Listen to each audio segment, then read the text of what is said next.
आज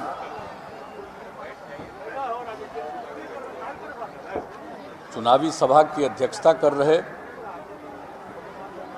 भारतीय जनता पार्टी के जिलाध्यक्ष श्री राजेश जैन जी, मंच के संचालनकर्ता जनता दल यू के जिला अध्यक्ष श्री संतोष सहनी जी, जनता दल यू और एनडीए के प्रत्याशी श्री राजीव कुमार सिंह जी, इस कार्यक्रम में उपस्थित भारत सरकार के माननीय केंद्रीय मंत्री श्री पशुपतिनाथ पारस जी, भारतीय जनता पार्टी के प्रदेश अध्यक्ष और माननीय सांसद श्री संजय जायसवाल जी, पंचायती राज विभाग के माननीय मंत्री श्री सम्राट चौधरी जी, बिहार सरकार के माननीय शिक्षा मंत्री श्री विजय कुमार चौधरी जी, भवन निर्माण मंत्री श्री अशोक चौधरी जी, खाद्य उपभोक्ता माननीय मंत्री श्रीमती लेसी सिंह जी, गन्ना उद्योग विभाग के माननीय मंत्री श्री प्रमोद कुमार जी, ग्रामीण कार्य विभाग के माननीय मंत्री श्री जयंत राज जी, अल्पसंख्यक कल्याण विभाग के माननीय मंत्री जनाब जमा खां साहब, विज्ञान प्रावैधिकी माननीय मंत्री श्री सुमित कुमार सिंह जी, बांका के माननीय सांसद श्री गिरधारी यादव जी, सीतामढ़ी के माननीय सांसद श्री सुनील कुमार पिंटू जी, जहानाबाद के माननीय सांसद श्री चंदेश्वर चंद्रवंशी जी, गोपालगंज के माननीय सांसद डॉक्टर आलोक सुमन जी, सिवान की माननीय सांसद श्रीमती कविता सिंह जी, बिहार सरकार के माननीय पूर्व मंत्री जनाब मुनाजिर हसन साहब, बाढ़ के माननीय विधायक श्री ज्ञानेंद्र सिंह ज्ञानू जी, कुचायकोट के माननीय विधायक अमरेंद्र पांडे जी, आलमगंज के माननीय विधायक श्री नरेंद्र नारायण यादव जी, जमुई की माननीय विधायक सुश्री श्रेयसी सिंह जी, गोपालपुर के माननीय विधायक गोपाल मंडल जी, बेलहर के माननीय विधायक मनोज यादव जी, रूनी सैदपुर के माननीय विधायक श्री पंकज मिश्रा जी, परबत्ता के माननीय विधायक श्री संजीव कुमार जी, बिहार सरकार के इसी जिले के निवासी माननीय पूर्व मंत्री श्री शैलेश कुमार जी, माननीय विधान पार्षद जनाब गुलाम रसूल बलियावी जी, माननीय विधान पार्षद संजीव सिंह जी, माननीय विधान पार्षद जनाब प्रोफेसर गुलाम गौस साहब, माननीय विधान पार्षद श्री ललन सर्राफ जी, माननीय विधान पार्षद श्री वीरेंद्र यादव जी, स्वर्गीय मेवालाल चौधरी जी के सुपुत्र जो अमेरिका में रहते हैं, इन दिनों यहाँ उपस्थित हुए हैं। इस कार्यक्रम, इस चुनाव के सिलसिले में श्री रवि प्रकाश जी, सहकारी आवास संघ के राष्ट्रीय सहकारी आवास संघ के अध्यक्ष श्री विजय कुमार सिंह जी,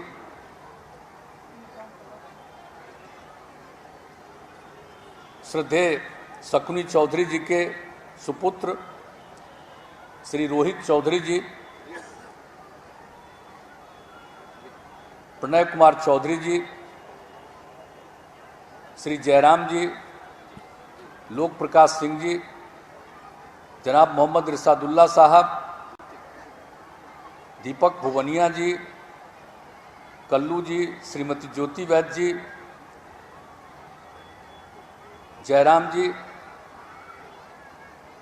जनाब पप्पू एजाज साहब, जनाब मोहम्मद अंजार साहब, प्रोफेसर दिलीप रंजन जी, वीआईपी नेता श्री अरविंद निषाद जी, लोजपा नेता श्री दिनेश चौरसिया जी, हम पार्टी के नेता मुकेश मांझी जी इस चुनावी सभा में उपस्थित एनडीए के सभी दलों के सम्मानित नेतागण, मेरे प्रिय साथियों, प्रिंट एवं इलेक्ट्रॉनिक मीडिया के पत्रकार मित्रों, छायाकार बंधुओं और इस चुनावी सभा में उपस्थित बहनों एवं भाइयों, मैं सबसे पहले इस चुनावी सभा में उपस्थित होने के लिए, इसमें शामिल होने के लिए मैं आपका हार्दिक अभिनंदन करता हूं, आपका स्वागत करता हूं। अब ये चुनाव की नौबत आ गई। एक साल के अंदर आप सब लोगों ने पुनः श्री मेवालाल चौधरी जी को विजयी बनाया था, लेकिन अचानक अप्रैल महीने में जो कोरोना का दौर चला, फिर से दोबारा तेज चला। पिछले साल तो पहली बार हुआ था, उसके बाद उसमें कमी आई, लेकिन दोबारा जो इस बार शुरू हुआ तो उसमें ये अचानक इनकी तबीयत खराब हुई। हमारी उनसे फ़ोन पर बातचीत होती रही, बात कर रहे थे तो उनकी आवाज़ मुझको थोड़ी उतनी अच्छी नहीं लग रही थी। हमने आग्रह किया कि पटना आइए, आए पटना। इन्होंने जो टेस्ट कराया था उसकी आरटीपीसीआर की रिपोर्ट नहीं आई थी। हम लोग इनको आईजीआईएमएस में भेजे, लेकिन वहाँ तो एक समस्या थी कि वहाँ पर इनका कुछ पॉजिटिव नहीं है, लेकिन बाद में दूसरा पारस अस्पताल में भेजा गया। वहाँ पर दूसरे प्रकार का उनका टेस्ट किया गया और वहाँ के चिकित्सकों ने ये समझा कि हमने इसका तो टेस्ट नहीं किया है कोरोना का, लेकिन जो टेस्ट किया है उससे ऐसा लगता है कि इनको कोरोना का संकट है, हम लोग यहाँ पर इनको भर्ती कराएंगे। किया गया और उसके बाद फिर आरटीपीसीआर की भी रिपोर्ट आ गई पॉजिटिव, और इलाज की व्यवस्था सब कुछ हुआ, बात होती रही, लेकिन थोड़ा उनकी स्थिति सुधरी। लेकिन अचानक रात में फिर उनकी स्थिति खराब हुई, वो चले गए। हम लोग को कितनी तकलीफ हुई। वो कितने बड़े विद्वान थे, प्रोफेसर थे, वाइस चांसलर यहाँ रहे, कितना काम किया, और आप बताइए वो नहीं रहे और अपने क्षेत्र की सेवा करते थे और एक एक काम जो क्षेत्र के लिए जरूरी है उस पर अपना ध्यान रखते थे।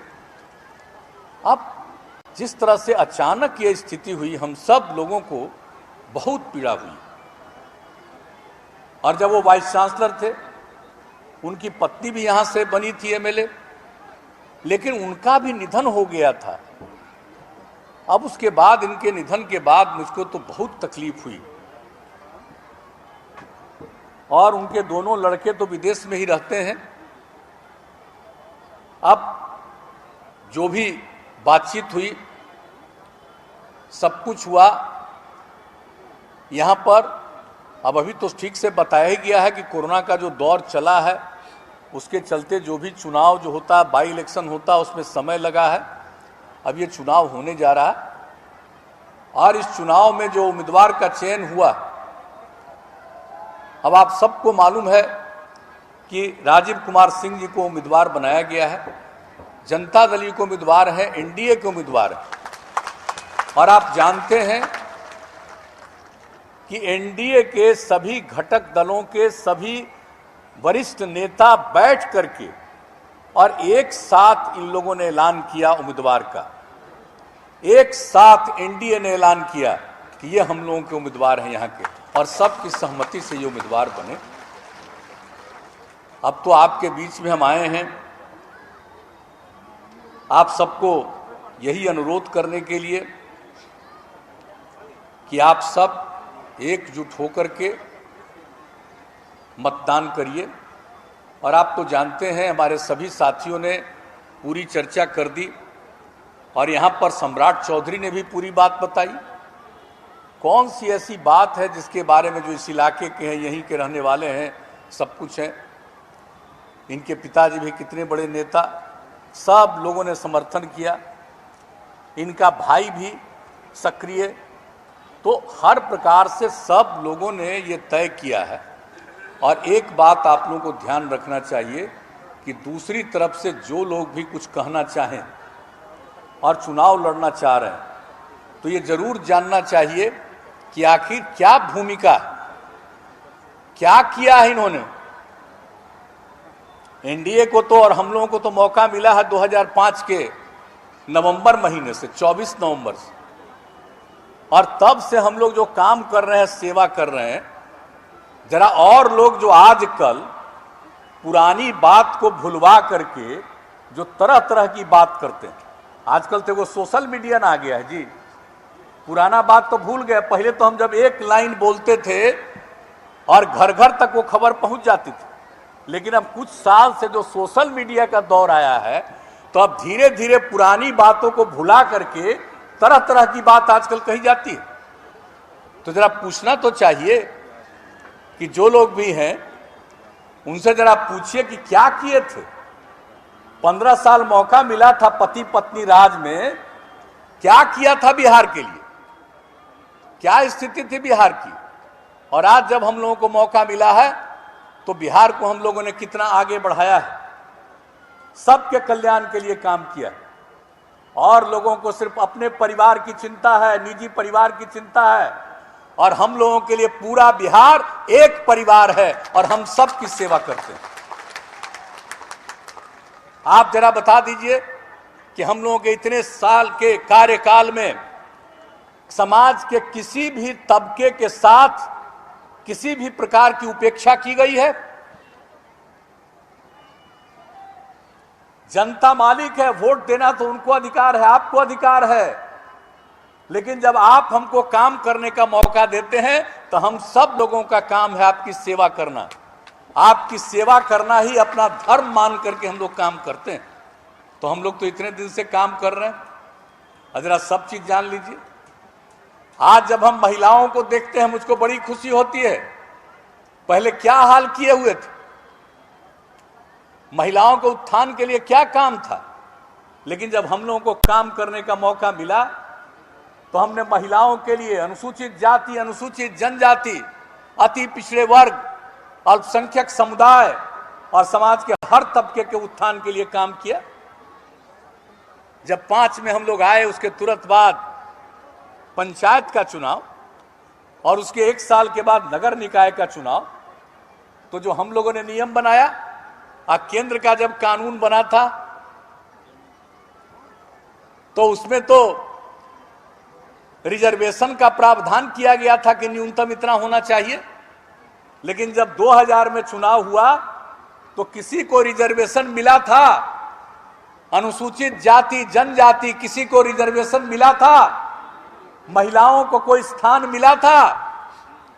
लेकिन याद करिए, जब 2005 में हम लोगों को काम करने का मौका मिला और उसके बाद जब चुनाव होना था तो सबसे पहला काम क्या किया हम लोगों ने, जो राज्य के स्तर से निर्णय लेना था।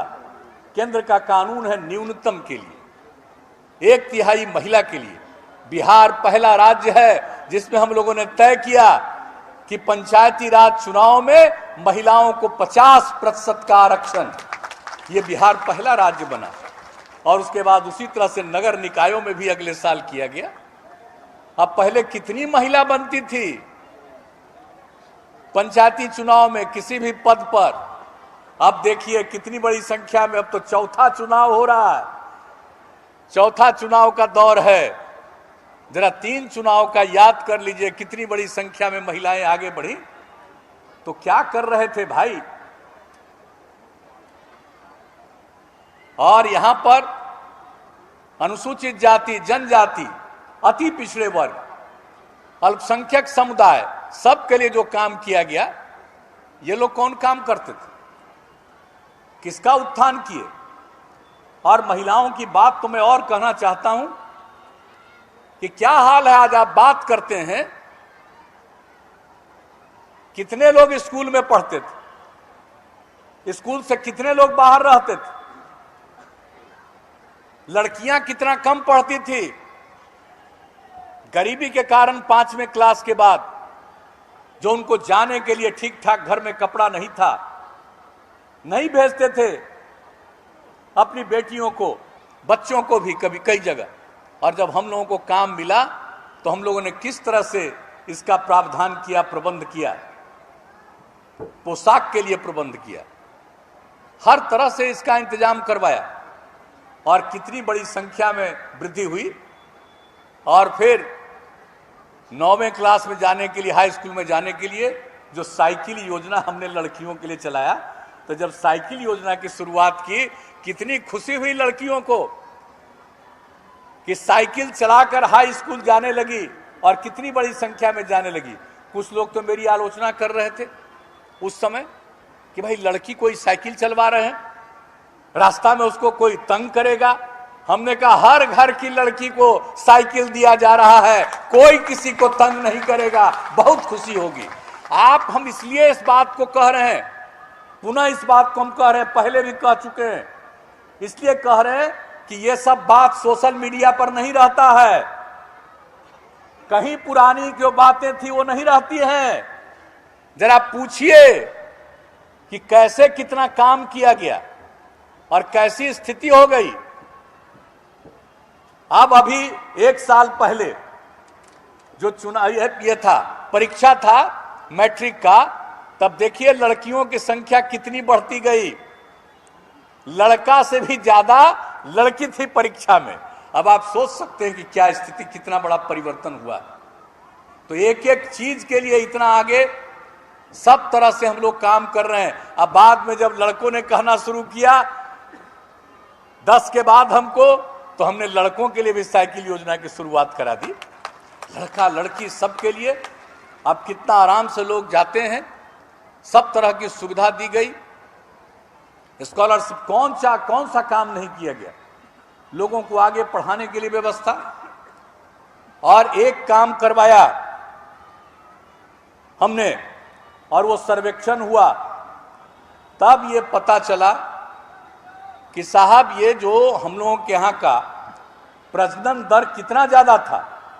इन लोगों से पूछना चाहिए कि देश में क्या हाल किया है, 15 साल राज करते रहे भाई, क्या किया है। इस बिहार की जो क्षेत्रफल है, क्षेत्र है हमारा, उस हिसाब से देश के जितने प्रांत हैं उसमें बिहार का 12वां नंबर है, जितना बड़ा बिहार का एरिया है। और आबादी के दृष्टिकोण से पता है ना, तीसरे नंबर पर है, पहला उत्तर प्रदेश, दूसरा महाराष्ट्र और तीसरा बिहार। बताइए, इलाका 12वें नंबर पर, आबादी तीसरे नंबर पर, और प्रजनन दर कितना था ये लोग बताते क्यों नहीं, इतने दिन राज किए, 4.3। और जब हमने सर्वेक्षण कराया तो एक बात सामने आई कि अगर पति पत्नी में पत्नी मैट्रिक पास है तो पूरे देश में उस परिवार का प्रजनन दर 2। और बिहार का भी सर्वे किया गया तो अगर पति पत्नी में पत्नी मैट्रिक पास है तो यहां का भी प्रजनन दर 2। और पूरे देश के सर्वे में जानकारी में पता चला कि अगर पति पत्नी में पत्नी इंटर पास है, 12वीं कक्षा पास है, तो प्रजनन दर देश का औसत 1.7। और बिहार का भी सर्वेक्षण कराया, पति पत्नी में अगर पत्नी इंटर पास है, 12वीं कक्षा पास है, तो यहां का प्रजनन दर मिला 1.6, यानी उससे भी कम। यानी यूरेका की भावना मेरे मन में आई और उसी समय हमने सोच लिया कि हम अपने यहां के सब लड़कियों को इंटर तक पढ़वा देंगे तो प्रजनन दर हमारा घटते घटते 2 पर जरूर पहुंच जाएगा। ये काम करने के लिए हम लोगों ने कहा कि सब पंचायत में हम लोगों ने शुरू कराया इंटर स्कूल। अब जो कुछ जगह पर जगह नहीं मिला तो हम लोगों ने उसके लिए भी और आगे पुराने स्कूल में ही काम करा दिया, 9वां 10वां तक का इंतजाम हो गया। अब 11वां 12वां के लिए भी सारा काम करने का निर्णय हो गया। तो ये सब काम तो हम लोग किए, तो पूछते काहे नहीं है क्या महिलाओं की इज्जत थी? घर में भी महिलाओं के लिए कुछ स्थान था? किसी भी काम के लिए पूछा जाता था, किया जाता था? गरीब गुरबा कुछ महिलाएं खेत उत में इधर उधर कुछ काम कर लेती थी, इसके अलावा कुछ नहीं। स्वयं सहायता समूह कितना कम था और हम लोगों ने उसी पर जो काम करना शुरू किया, उसका कितना बड़ा नतीजा निकला। आज आप सब लोग जानते हैं कि हम सब लोगों ने जो कुछ भी काम कराया, उसके चलते किस तरह से, आप अगर अपने क्षेत्र के बारे में सोचिएगा तो यहां पर कौन कौन काम, कितना काम करवाया गया, लेकिन पूरे देश का जो काम हम लोगों ने करवाया तो उसका नतीजा कितना जबरदस्त रूप से, कितना अच्छा हुआ कि आप सब लोगों को पता है कि हर प्रकार से हम लोगों ने जो भी संभव है विभिन्न क्षेत्रों में हर प्रकार से काम किया। और जितना जो काम किया गया महिलाओं के लिए, अब कितनी बड़ी संख्या में महिलाएं सब अब काम कर रही हैं। आप जरा सा देख लीजिए कितनी बड़ी संख्या में महिलाएं काम कर रही हैं और कितनी सक्रिय हैं। तो हर प्रकार से लोगों के उत्थान के लिए जो काम किया गया है, समाज के हर तबके के लिए उत्थान के लिए काम किया गया। अनुसूचित जाति, अनुसूचित जनजाति, अति पिछड़ा वर्ग, अल्पसंख्यक समुदाय, समाज के हर तबके के उत्थान के लिए जो काम किया गया, तो इन लोगों ने तो कुछ किया नहीं है। हम लोगों ने जो पूरे तौर पर जो काम किया है, ये आप सब लोगों को मालूम है और आप अच्छी तरह जान रहे हैं कि हर क्षेत्र में हम लोगों ने काम।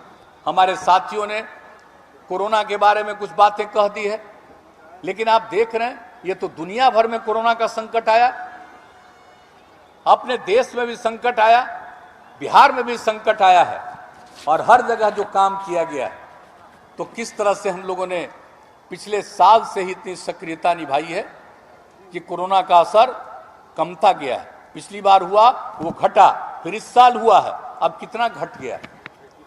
लेकिन इसके बाद भी हम लोग पूरा का पूरा जांच करवाते हैं और पूरे देश में जो वैक्सीनेशन का, टीकाकरण का काम शुरू किया गया है, हम लोग पूरे तौर पर बिहार में भी करवा रहे हैं। अभी कितनी खुशी की बात है कि अपने देश में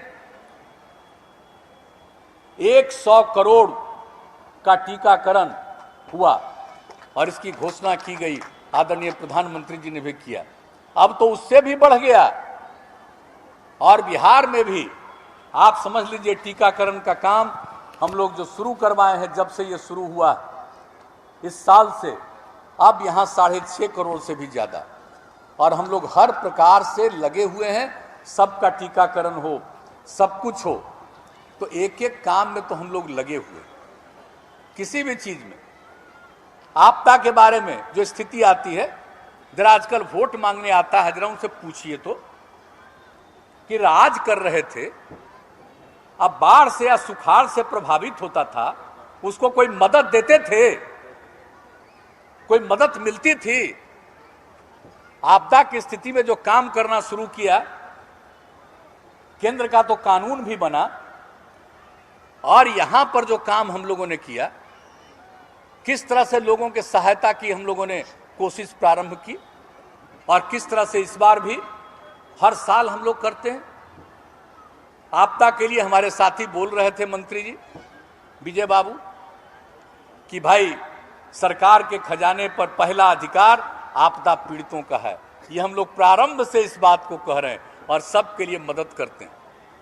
इस बार भी कितना स्थिति हुई है और यहाँ के इलाके में तो कई प्रकार की दिक्कतें आती हैं, हर जगह के इलाके के लिए और यहाँ के इलाके के लिए भी कोई चीज़ की हम लोग उपेक्षा नहीं करते हैं। हर जगह का आकलन और करके जहाँ पर भी कोई दिक्कत, और कहीं कहीं सिंचाई की दिक्कत है, तब हम लोगों ने क्या सोच लिया, हर खेत तक सिंचाई का पानी पहुंचाएंगे। अब ये हम लोगों का संकल्प है। अब फिर आप लोगों ने मौका दिया इस बार भी, तो अब हम लोगों का निर्णय है कि इस कार्यकाल में हर खेत तक सिंचाई का पानी हम लोग पहुंचा देंगे। इस इलाके में ये समस्या है, अब आप सोच लीजिए कि तो हम लोगों को दीजिएगा तब नहीं सब काम होगा, और कहीं इधर उधर किसी को दे दीजिएगा तो मौज न करेगा, आपके हित में सोचेगा कि अपने हित में सोचेगा। कभी इतने दिन का पुराना इतिहास तो देख लीजिए, और हम लोग जितने लोग काम करते हैं जरा बता दीजिए कि कोई भी एक आदमी अपने हित में कोई काम किया हो? सब आपके हित में काम करता है। तो जरा इन सब चीजों पर याद रखिएगा, और आपके लिए जो जितनी सेवा और सब कोई काम, आपका कौन क्षेत्र का कौन सा काम नहीं हो रहा है? सड़क का काम, गांव में सड़क का काम, पुल पुलिया का काम, और हम लोगों ने अब क्या तय किया कि सब का अनुरक्षण मेंटेनेंस किया जाएगा पूरे तौर पर। सिर्फ किसी चीज को बनाना कर्तव्य नहीं है, बल्कि उसको मेंटेन करना भी, उसको ठीक ढंग से रखना। तो ये सब काम हम लोग कर रहे हैं। किस क्षेत्र में भी देख लीजिए, हर क्षेत्र में काम, कानून का राज स्थापित करवाया, समाज में सुधार लाने के लिए जहां कहीं भी जो कुछ भी किया जा सकता है, समाज के हर वर्गों के उत्थान के लिए जो काम किया गया है, तो इन सब चीजों को गौर से जरा ध्यान रखिएगा। और लोग पहले से कोई काम करने में दिलचस्पी नहीं रखते हैं, इसलिए हम आप सब लोगों से ही अपील करेंगे। और अगर आप जान लीजिए कि आखिरकार हम लोगों ने जो कितने इंस्टीट्यूशन की स्थापना की है, तो आपके यहाँ तारापुर में 45 करोड़ रुपए की लागत से पॉलिटेक्निक संस्थान की स्थापना की गई है। ITI भवन एवं छात्रावास का निर्माण कराया गया। तारापुर में अनुमंडल कार्यालय भवन का निर्माण कराया गया। तारापुर में NM संस्थान सह छात्रावास का निर्माण कराया गया। तारापुर अनुमंडलीय अस्पताल में ऑक्सीजन प्लांट की स्थापना भी कर दी गई। कितने बड़े पैमाने पर सब तरह के, इस तरह के जितने भी हमारे अस्पताल हैं 103 से ज्यादा में कर दिए हम लोग। बहुत तेजी से काम चल रहा। तो एक एक काम आप देख लीजिए कि किस तरह से तारापुर नगर पंचायत बन गया। IT सेंटर का निर्माण कार्य प्रखंड कार्यालय में पूरा कर दिया। और आप जरा देख लीजिए कि जो काम हम लोग किए 7 निश्चय में, लोगों की सहायता के लिए स्टूडेंट क्रेडिट कार्ड योजना, आपके तारापुर में 528 विद्यार्थियों ने इसका लाभ लिया। स्वयं सहायता भत्ता योजना, पढ़ लिया आगे नहीं पढ़ेंगे, कहीं जगह की तलाश है, नौकरी की तलाश, कोई सेवा की तलाश है, तो उसको 2 साल तक जो हम लोग मदद करते रहते हैं, 1000 रुपया महीना, तो 2762 युवाओं ने इसकी सहायता ली। कुशल युवा कार्यक्रम जिसमें उसका ट्रेनिंग देते हैं, 6916 युवाओं का प्रशिक्षण। किस तरह से काम, हर घर नल का जल, 719 में से 734 वार्ड का काम पूरा, 4 वार्ड में काम चल रहा। तो एक एक तरह का घर तक पक्की गली नालियों का निर्माण आपके पूरे क्षेत्र के 729 वार्ड में कार्य पूर्ण। तब आप सोच लीजिए।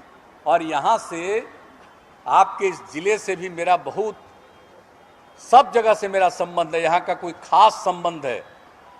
यहाँ आने से बहुत सारी चीज़ों का हम घूमते रहते थे। 2010 में जो हमको यहाँ का कुछ ज्ञान मिला, जो कुछ भी हुआ था, ये इस इलाके में पानी में फ्लोराइड रहता।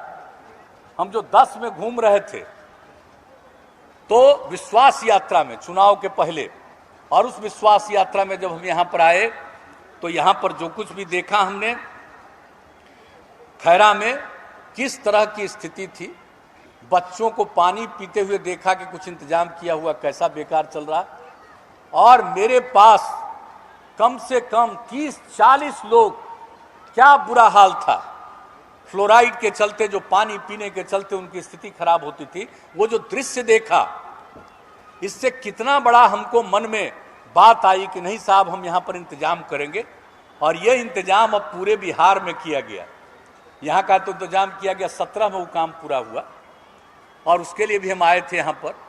तो क्या यहाँ से जानकारी मिली, ज्ञान मिला, हम भूल सकते हैं? हम लोग नहीं कभी भूल सकते हैं। और कभी जरूरत होगा तो अभी तो चुनाव चल रहा है, अब चुनाव के बाद भी जरूरत होगा एक आध राउंड और घूम करके, अगर और कोई चीज की जरूरत है उसको पूरा करने के लिए भी आगे हम काम करेंगे। इतना ही हम कह देना चाहते हैं आप सब लोग। लेकिन जितना भी चीज है, मौका मिला है, हम लोग कर रहे हैं और करते रहेंगे। इसलिए आप सब लोगों से यही हम सब आप सब लोगों से आग्रह करेंगे कि पूरे तौर पर एकजुट रहिए। इधर उधर का लोग आकर के जो कुछ भी करेगा, और मुंगेर जिला, बताइए मुंगेर कितना ऐतिहासिक जिला है, इसका हम लोग ध्यान नहीं रखते हैं।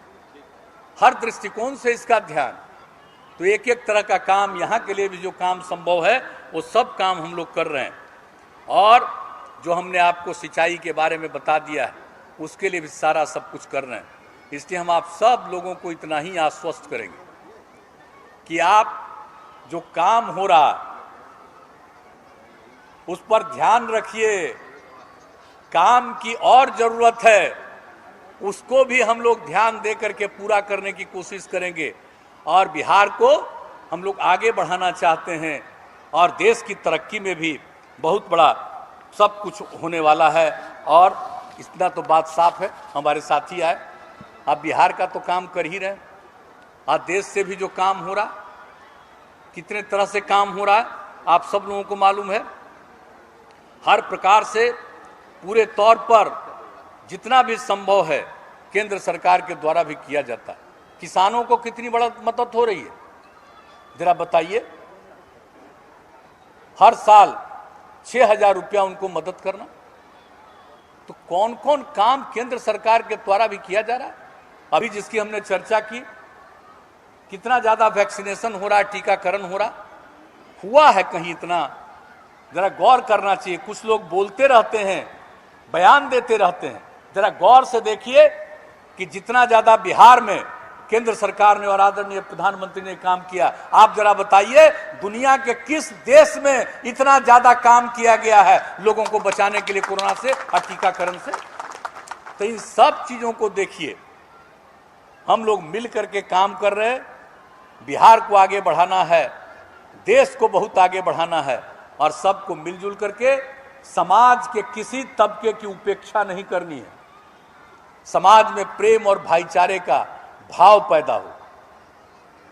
ये लोग तो वोट लेते रहते हैं, लेकिन जरा पूछिए ना कि जो झगड़ा झंझट होता था उसके लिए कुछ करते थे।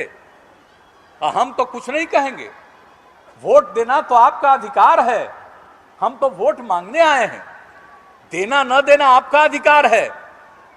लेकिन नहीं भी दीजिए तो भी तो हमारा जो काम है सब देख लीजिए। क्या स्थिति हुई अल्पसंख्यक समुदाय के लिए, समाज के हर तबके के लिए, हमने जिसका जिक्र किया, अनुसूचित जाति, अनुसूचित जनजाति, अति पिछड़ा वर्ग, महिला, समाज के हर तबके के लोगों के लिए किसी की उपेक्षा की गई? सबका काम किया गया, सबके उत्थान के लिए प्रयास किया गया। अब पहले जो होता था, भूलिएगा मत, याद रखिएगा कि किस तरह से लोग क्या स्थिति का सामना करते थे, और अब की स्थिति में सब पर ध्यान देना, सबको आगे बढ़ाना, ये हम लोग अपना कर्तव्य मान करके चल रहे हैं, ये काम कर रहे हैं। अब आपका फर्ज है, मालिक तो आप हैं, जनता मालिक है, ये सोचना है। हम तो आपके बीच में आए हैं, हम लोगों के जो उम्मीदवार हैं, राजीव जी, इनको आप विजयी बनाइएगा तो बहुत अच्छा लगेगा, बड़ी खुशी की बात होगी। तो यही हम आप सबसे अनुरोध करने आए हैं। सारे एनडीए के लोगों ने आकर के यहाँ पर एक एक बात कह दी आपके सामने, तो हम क्या उम्मीद करके जाएं। जिताइएगा भाई राजीव कुमार सिंह को, हाथ उठा के बताइए। कहाँ है जी? तो हम पहना दें माला। तो आपकी इजाजत से और आपकी अनुमति से हमने माल्यार्पण कर दिया। अब ये आपका फर्ज है, और चुनाव का दिन है, सब हम माताओं बहनों से ही अपील करेंगे कि वोट के दिन सवेरे पहले वोट डाल दीजिएगा, और तब आके घर में खाना बनाइएगा, तब खाइएगा, तब किसी को खिलाइएगा। ये हम सब लोगों का आग्रह है। और तीर का छाप है, उसके बगल का बटन दबा करके वोट दीजिएगा। यही हम आप सब लोगों से अनुरोध करने आए हैं और आप सब लोगों ने हम लोगों की बात सुनी है। इसके लिए मैं आप सब लोगों को धन्यवाद देता हूं। और आपने हाथ उठा करके समर्थन का आश्वासन दिया है और इसका संकल्प ले लिया है। इसके लिए मैं आप सब लोगों का अभिनंदन करता हूं और सब आपको हृदय से धन्यवाद करता हूं। और कल भी हम आने वाले हैं इस क्षेत्र में, 2 जगह और लोगों के बीच में जाएंगे, सबका नमन करेंगे। तो इन्हीं शब्दों के साथ मैं अपनी बात समाप्त करता हूं। आप सब लोगों का अभिनंदन करता हूं, आप सब लोगों को धन्यवाद देता हूं।